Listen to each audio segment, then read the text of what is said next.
Karyn Bryant for MMA. I'm here with Iaquinta, who is a finalist in TUF this season, and you're going to be fighting next week. How are you feeling? Because obviously you just had a scrap last night. Yeah, little bumps and bruises, nothing serious, and I'm ready to go. I'll be ready to go next Friday night.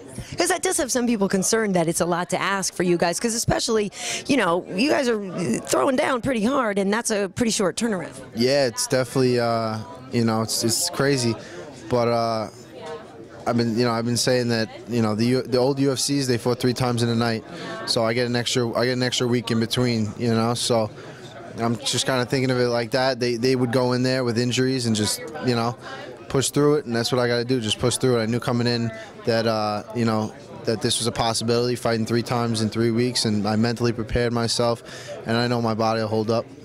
Very nice. So you took out Jury, Ogle, Pichel from hell, right? Which one of those fights was most satisfying to you? Oh man, I'd say probably the one last night against Pichel. I mean, he's really, I mean, all of them. It's just, every fight was just the biggest fight of my life. It was just a relief after I, you know, got my hand raised after every fight. But yeah, for me now, it was the last one, the semifinals, just to get me to that final fight.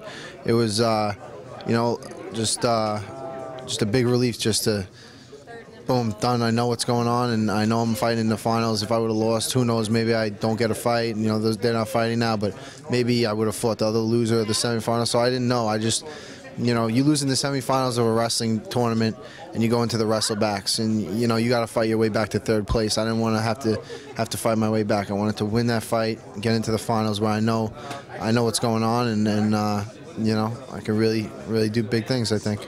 So for people who may be wanting to get on the show in the future, you know, how intimidating is it to fight in the house? Because obviously you fought before, so it's not like you're a brand new fighter, but to get in there, I mean, how much of a big difference is it? How much of an impact is it to see Dana and Anik and those guys there? How much does that influence you?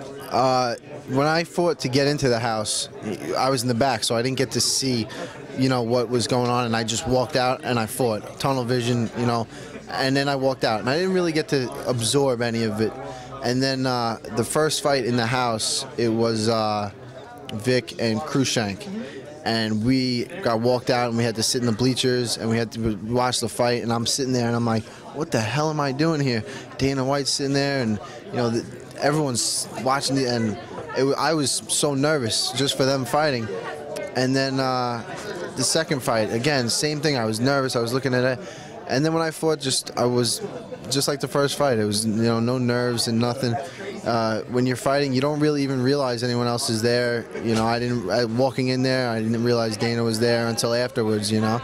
So it was definitely a different experience, but it was, you know, similar to any other fighting experience. And what did he say to you after the fight last night? Congratulations, and leading you into the finale.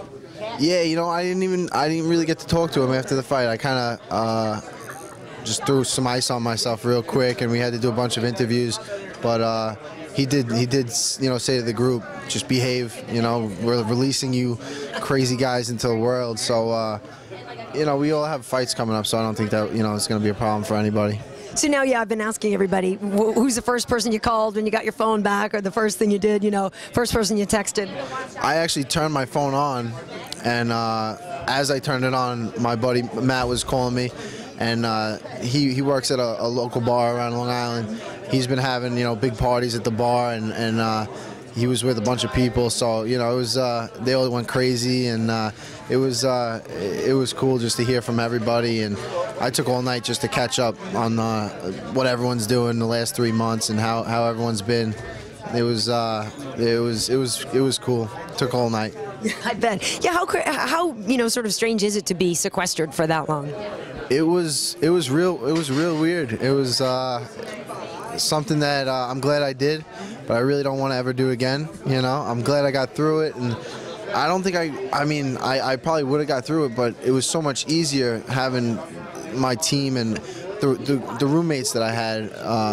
We were just, you know, so cool. We vibed so well, and I feel like if anyone had a problem, you know, you didn't have to even ask. They knew you had a problem, and they were, what's wrong, man? What's going on? You know, you got it off your chest, and then you felt a lot better about it. I think a lot of the guys in the house didn't have that outlet maybe on the other team or in another room or something, and I think it made their experience a little more difficult.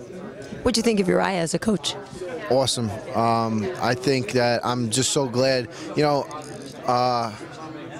the whole team, really, his coaching staff.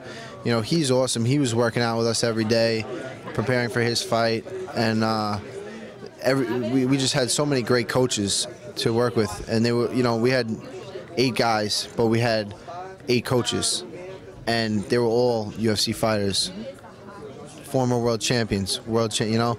It was just a who's who in that room, and it was hard just not getting better. I mean, it was easy to get better. It would have been hard to not, you know what I'm getting.